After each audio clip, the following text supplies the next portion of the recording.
Yes, हमारी जो दूसरी डाइजेस्टिव ग्लैंड है दैट्स अ लिवर, और बेहद इंटरेस्टिंग, काफ़ी रोल है आपका शरीर में इसका, तो इसको भी हम कोशिश करेंगे अब समझने की।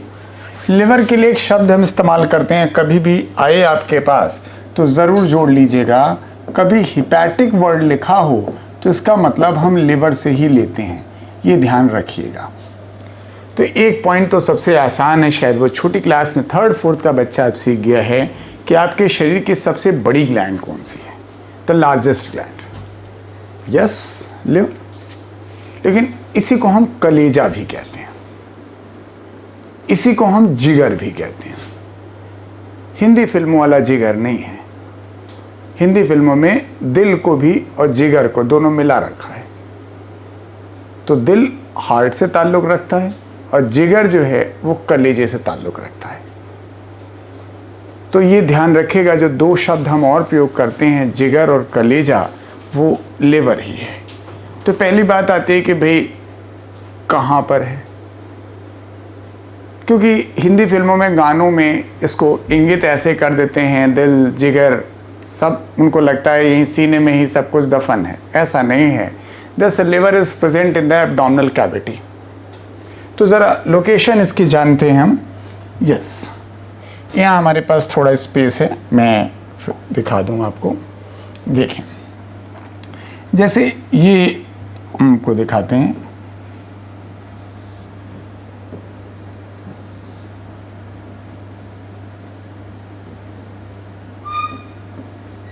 हाथ नहीं बन, चलिए हाथ भी बना दिया, पाँव भी बना दिया, लाइक दिस। तो सबसे पहले तो ये जानिए कि हमारे पास यहाँ डायाफ्राम है, क्योंकि ये तो हमारा फीचर है, दिस। तो जो नीचे वाला हिस्सा है, दिस वन, ये एब्डोमिनल कैविटी, ऊपर वाला हिस्सा थोरैसिक कैविटी है। तो अगर हम ऐसे खड़े हो जाते हैं तो ये वाला हिस्सा राइट साइड है, ये वाला हिस्सा लेफ्ट साइड है। तो अगर हम इसी को बांट दें, चलिए ऐसे बांट दिया। अब हम आपको लिवर दिखा सकते हैं। लिवर इज प्रेजेंट हियर, यानी it is present in the right side, upper abdomen, just below the diaphragm. इसलिए हमने 4 हिस्सों बटा राइट साइड में आ गए, अपर एब्डोमेन में आ गए, डायाफ्राम के जस्ट नीचे आ गए। इवन आप सोचोगे लिवर यार यहीं क्यों है, 2-4 बार ऐसे ऐसे कूदो तो ऐसा ना लिवर नीचे चला जाए। लिवर नीचे नहीं जाता, इससे नहीं जाता क्योंकि सर एक लिगामेंट होता है, जिस लिगामेंट की मदद से ये डायाफ्राम से ऐसे जुड़ा रहता है, उसका नाम है फैल्सीफॉर्म लिगामेंट। अभी आ जाएगा डायग्राम में। और इसी की वजह से आपका लिवर 2 लोब में नज़र आता है। जो आप कह देते हो कि हमारा लिवर 2 लोब का होता है, तो सिर्फ इसीलिए कहते हो बिकॉज द फैल्सीफॉर्म लिगामेंट। यूँ समझिए आपके घर में एक फॉर्म वाला तकिया होगा, उस तकिए में बीच में एक जगह रस्सी लपेटिए और रस्सी टाइट करना शुरू कर दीजिए। जैसे रस्सी आप टाइट करेंगे, वो फॉर्म वाला तकिया 2 हिस्सों में नज़र आने लगेगा, यस, सेम इज हियर। तो वही आपके पास जो लिवर है वो फॉर्म वाला तकिया है। जो आपने फैल्सीफॉर्म लिगामेंट का जिक्र कर रहे हैं, वो रस्सी टाइट करके ले जाके डायाफ्राम से टांग दे रहे हैं, चिपका दे रहे हैं। इससे लिवर 2 हिस्सों में दिखाई देगा। अब ज़रा अपने हिस्से पर आ जाए। यस, तो हम ज़रा अपने इस हिस्से की बात करें। हमने ब्लू पेन से जो शो कर रखा है इस जगह पे, तो ये हमारा डायाफ्राम है। फिर वही वाला हिस्सा मैं ये बार बार कह रहा हूँ कि मैं इस साइड में यहाँ दिखाने की कोशिश कर रहा हूँ, तो ये हमारा राइट साइड है। तो हमारे येलो पेन से देखिएगा, यस, ये लिवर है। और मैंने इसमें मेंशन ज़रूर करना चाहा है कि लिवर हमारा 2 लोब का होता है। वो 2 लोब का कैसे दिखाई देगा, एक देखिए राइट साइड में हमने दिखा रखा है, एक दिखा रखा है लेफ्ट साइड में। क्यों ऐसा कर दिया, क्योंकि बीचों बीच में आप ग्रीन पेन से देखें, थोड़ा डायग्राम को ध्यान से देखिएगा, आपकी किताब से 20 गुना बेहतर डायग्राम है। किताब में उतना अच्छा नहीं दिखेगा, और एक बार इसको पढ़ने के बाद किताब पढ़िएगा, you feel way much comfortable कि आपके पास जो लिवर 2 लोब का दिखता है, and yes, that is because of the falciform ligament that connect the liver to the diaphragm. ये बात पूरी हो गई हमारी। अब सर एक और बात आती है, जो 2 लोब हैं, जाहिर है एक राइट साइड में होगा, एक लेफ्ट साइड में होगा। राइट वाला लोब बड़ा दिख रहा है, सच्ची में बड़ा होता है, और लेफ्ट वाला लोब छोटा दिख रहा है, सच में छोटा होता है। अब लीवर के तो बहुत सारे काम हैं, तो सब काम थोड़ी ना यहाँ पढ़ने आए हम। हम तो एज ए डाइजेस्टिव ग्लैंड पढ़ रहे हैं तो हमारा मेन पर्पज़ उसी की तरफ होगा। एक्चुअली क्या है, अभी आप डिटेल में जब पढ़ेंगे तो लिवर के अंदर बहुत सारी सेल्स होती हैं। जैसे अभी नाम हमको दिखाएंगे, तो अभी मैं आपको ऐसे ही दिखा रहा हूँ। ये ऐसे हमारी लिवर सेल्स हैं। These are the hepatic cells, hepatic cells, liver cells. तो ये कई काम करती है, लेकिन एक महत्वपूर्ण काम है बाइल का फॉर्मेशन। बाइल, पित्त जिसे कहते हैं, ये 24 घंटे बाइल का फॉर्मेशन करते हैं। और एक दो सेल तो होंगी नहीं लिवर में, सैकड़ों, हजारों नहीं, लाखों की संख्या में होंगी। तो इन्हीं लिवर सेल के अंदर, जिसे हिपैटिक सेल कहते हैं, सब बाइल का फॉर्मेशन होता है। अब 24 घंटे बाइल बनाती है। जब 24 घंटे बाइल बनता रहता है तो सर हमारी आवश्यकता तो नहीं है। भाई बाइल एक डाइजेस्टिव जूस है। ये अलग बात है कि बाइल में कोई डाइजेस्टिव एंजाइम नहीं होता, क्योंकि हमने बोला था डाइजेस्टिव ग्लैंड उसे कहते हैं जो डाइजेशन में मदद करती है सिक्रीशन के माध्यम से। हमने ये कोई शर्त तो नहीं रखी है आपके लिए कि डाइजेस्टिव एंजाइम होना ज़रूरी है। तो बाइल एक ऐसा डाइजेस्टिव जूस है जिसके पास कोई डाइजेस्टिव एंजाइम नहीं है। कैसे मदद करता है, थोड़ा साथ दीजिए, इसी चैप्टर में हम आपको बताएंगे। तो बाइल यहाँ पर बन तो रहा, लेकिन सर डाइजेस्टिव जूस की तरह तो काम तब करेगा जब आप खाना खाओगे। तो खाना कितनी बार खाते हो आप? दिन में 2 बार, घर में हो तो 3 बार, नानी होने के घर गए हो तो 4 बार, तो थोड़ा प्यार ज़्यादा मिला होगा। खैर, तो 2, 3 या 4 बार खाओगे तो जितनी बार खाओगे सर बाइल की ज़रूरत उतनी बार ही तो पड़ेगी। सर फिर अब ज़रूरत पड़ी कि जब आप बना 24 घंटे रहे और काम 4 बार पड़ रहा है तो कोई थैला वैला रख लो भैया, बना के रखे रहो, जब ज़रूरत पड़ेगी तो सब उड़ेल देना। यस, द थैला इज़ द गॉल ब्लैडर। ये शॉर्ट में लिखा है जीबी, जीबी का मतलब गॉल ब्लैडर से। तो 24 घंटे बाइल का फॉर्मेशन लिवर की कोशिकाओं में होता है, लेकिन सर वहाँ चूंकि स्टोर नहीं हो सकता, इससे महीन महीन नलियों से कलेक्ट होता है, and that is hepatic duct. देखिए ब्लैक पेन से शो किया होगा। ये हिपैटिक डक्ट के माध्यम से फिर ये सर गॉल ब्लैडर के पास जाता है। जब ये गॉल ब्लैडर की तरफ जाता है तो उस जगह एक नली होती है, उसे हम लोग कहते हैं सिस्टिक डक्ट। बहुत इंपॉर्टेंट नाम है। कई बार लोग पूछते हैं कि भाई सिस्टिक डक्ट का ताल्लुक किस बात से है, तो कहते हैं बात क्या है, इसका ताल्लुक लिवर से है। लिवर से भी अच्छा आंसर है गॉल ब्लैडर। तो बाइल बना आपके पास हिपैटिक डक्ट, हिपैटिक सेल्स में। हिपैटिक डक्ट के माध्यम से सिस्टिक डक्ट होता हुआ गॉल ब्लैडर में स्टोर हो गया। जब ज़रूरत पड़ी, यानी जब आपने खाना खाया 2 बार 3 बार, तो ये जो स्टोर्ड बाइल है ये सर एक नली के रास्ते आगे की तरफ बढ़ता है and reaches to the duodenum. लेकिन जिस नली के रास्ते बढ़ता है उसका नाम रखते हैं हम लोग कॉमन बाइल डक्ट। तो सवाल लोग पूछते हैं कि भाई कॉमन बाइल डक्ट क्या लेके जाता है? सरल सवाल, कैरीज बाइल। अब इसी को स्टाइल में पूछना होता है तो कहते हैं डक्टस कोलिडिकस। कोले का मतलब होता है बाइल, छोले मत पढ़िएगा इसको। ये डक्टस यानी नली है, कोलिडिकस कोले यानी बाइल को ले जाने वाली। तो सीबीडी भी कह सकते हैं, डक्टस कोलिडिकस भी कह सकते हैं। तो ये इस वाला सवाल थोड़ा पॉपुलर है क्योंकि इससे पता नहीं चलता लोगों को कि डक्टस कोलिडिकस है क्या। तो दिस डक्टस कोलिडिकस कैरीज बाइल। यही बाइल लेकर आते हैं और आगे जा करके पैंक्रियाटिक डक्ट के साथ फ्यूज कर जाते हैं और एक बनाते हैं हिपैटो पैंक्रियाटिक डक्ट। दिस इसलिए हमने देखिए 2 कलर का इस्तेमाल किया है ताकि आपको लगे सर पैंक्रियास से भी आ रहा है और कॉमन बाइल डक्ट भी। दोनों आकर के ड्यूडेनम के सेकेंड पार्ट में खुल जाते हैं जो सी शेप का ड्यूडेनम है, और वहाँ पर ये फूल से जाते हैं। फूला हुआ स्ट्रक्चर दिख रहा होगा आपको, दिखना चाहिए ये। यस, ये जो फूला हुआ स्ट्रक्चर दिखाई दे रहा है, and this is known as an hepatopancreatic ampulla. Hepatopancreatic ampulla कहलाता है फूला हुआ ऐसा। सर इस जगह पर रास्ते में हमको 2 स्फिंक्टर पाए जाते हैं। एक स्फिंक्टर आप देखिए जहां पर आपके पास सीबीडी और पैंक्रियाटिक डक्ट आपस में फ्यूज कर रही है, इस जगह पर पाया जा रहा है। इसे हम लोग नाम देते हैं स्फिंक्टर ऑफ बॉयडन। और एक स्फिंक्टर पाया जाता है जहां आपकी हिपैटोपैंक्रियाटिक एम्पुला जब ड्यूडेनम वाले हिस्से में खुल रही है, उस वाली जगह पर, ओपनिंग की जगह पर। और जब भी आप कभी स्फिंक्टर पढ़ें, वॉल पढ़ें, इनका एक ही काम होता है, प्रिवेंट बैकफ्लो। यानी इस जगह पर आपके पास जो सिक्रीशन है कि सर यहाँ से यहाँ तो आ सकते हैं, इस जगह से इसमें तो जा सकते हैं, इस जगह से इसमें तो जा सकते हैं, लेकिन आप चाहें इंटेस्टाइन का फ्लूइड या ये ऊपर चला जाए, ऐसा बिल्कुल नहीं होता। तो सर इस डायग्राम वाली बात पूरी हो गई कि लिवर हमारे यहाँ कैसे है और कैसे इसकी पोजीशन नियंत्रित हो रही है, कैसे ये अपना फंक्शनल रोल प्ले कर रहा है। अब दूसरे डायग्राम की तरफ देखें। जो लिवर का स्ट्रक्चर है that is covered by double layered membrane. अब एक तो भैया विसरल पेरिटोनियम होना चाहिए। विसरल, इस डायग्राम को देखें, यस, विसरल पेरिटोनियम होना चाहिए, जैसा हर जगह ऑर्गन्स में होता है भाई। जो सिलोमिक कैविटी के पार्ट हैं उनमें विसरल पेरिटोनियम होनी चाहिए, जो सिलोमिक कैविटी का पार्ट नहीं है उसे विसरल पेरिटोनियम नहीं होनी चाहिए।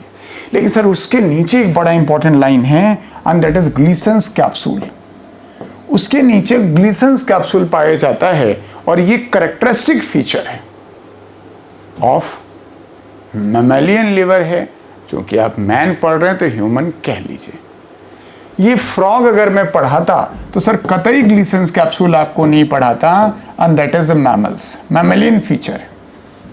सर इतने से दिल नहीं भर रहा है, जो ग्लीसन्स कैप्सूल है वो जगह जगह अंदर की तरफ धंसा हुआ है। धंसने की वजह से आपका जो लिवर मास है वो कई सारे हिस्सों में टूट गया है, यानी बट गया है, और छोटे छोटे हिस्सों को नाम देते हैं लिवर लोब्यूल।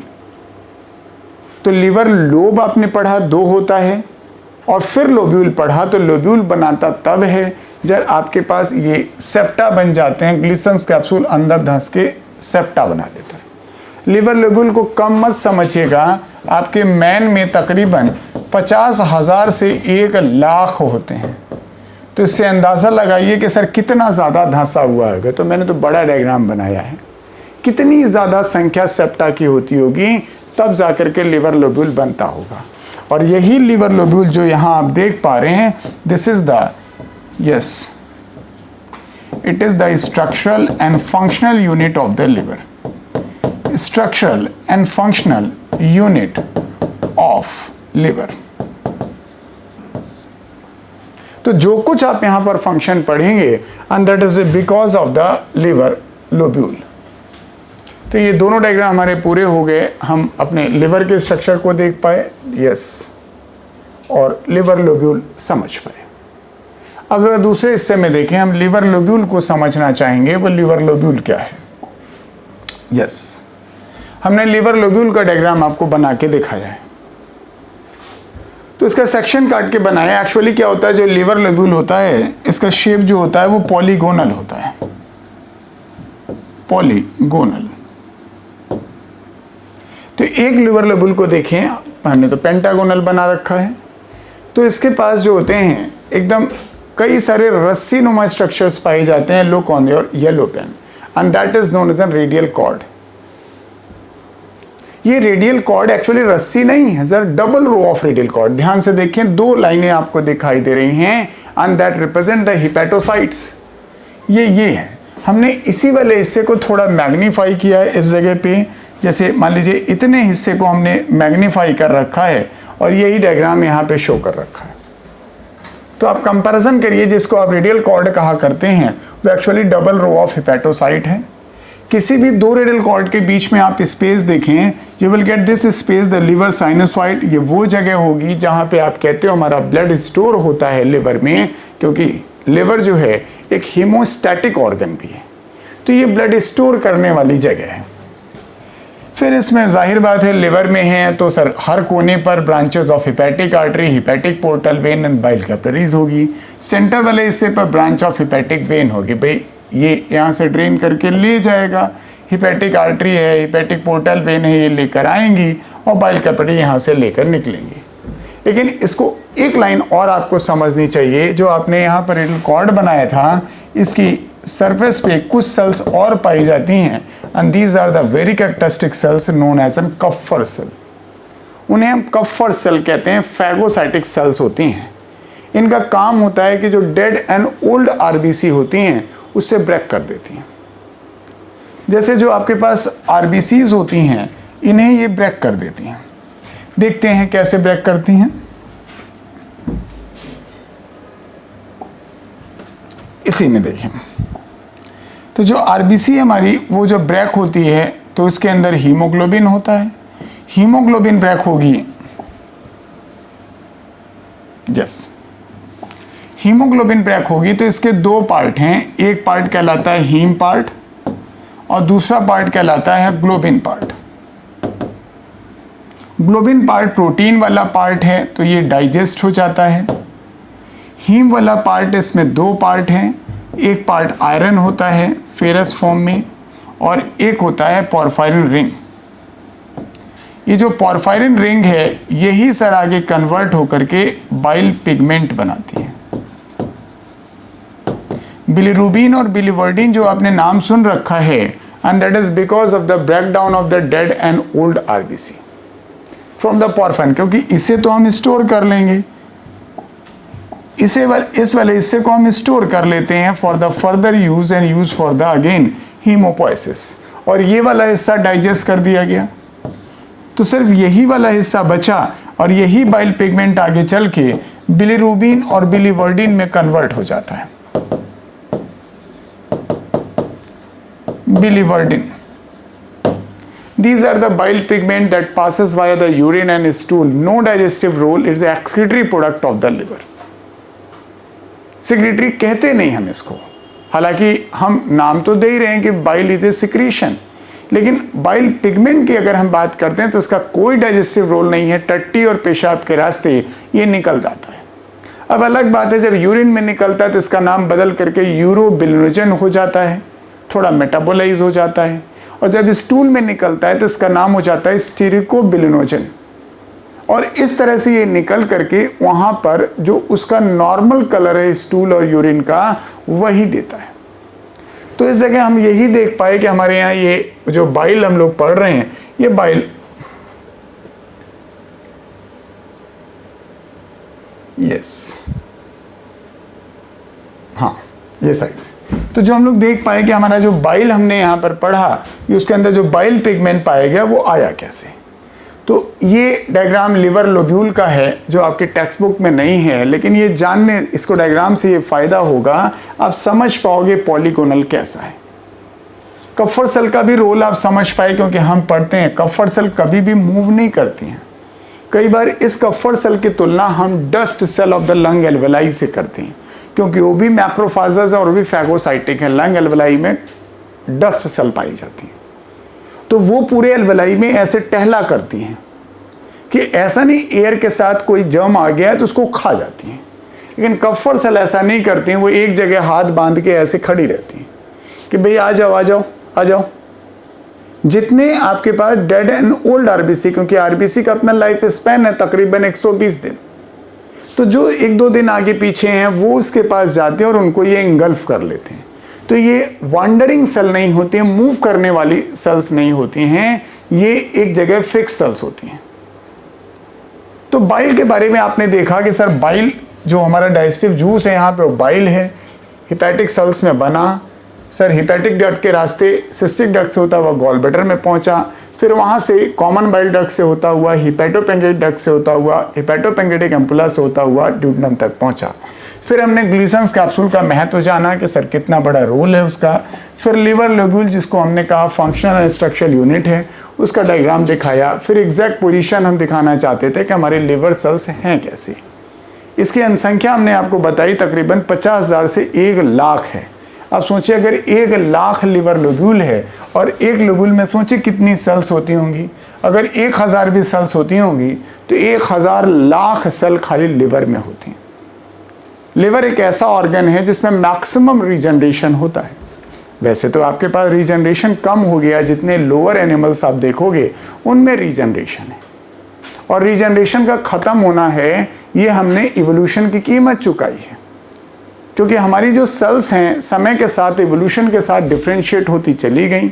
जब इतनी ज़्यादा डिफ्रेंशिएट हो गई तो वही सेल्स अब लौट के अपनी प्रारंभिक अवस्था में नहीं जा सकती हैं, इसीलिए हमारे यहाँ डिवीज़न ऑफ लिवर परमानेंट हो गया। नर्व सेल में रीजनरेशन तकरीबन नहीं होता है और लिवर सेल में रीजनरेशन होता है। बाइल का क्या काम है, कैसे ये काम करते हैं, डाइजेस्टिव एंजाइम कैसे हम डाइजेस्टिव जूस हम कैसे साबित कर पाएंगे, फैट के ऊपर इनका क्या एक्शन है, वो मैं प्रोसेस ऑफ डाइजेशन में आपको डिस्कस करूँगा। इस जगह पे हमें सिर्फ डाइजेस्टिव ग्लैंड बनानी थी, इसलिए हमने ग्लैंड का जिक्र किया है। यस।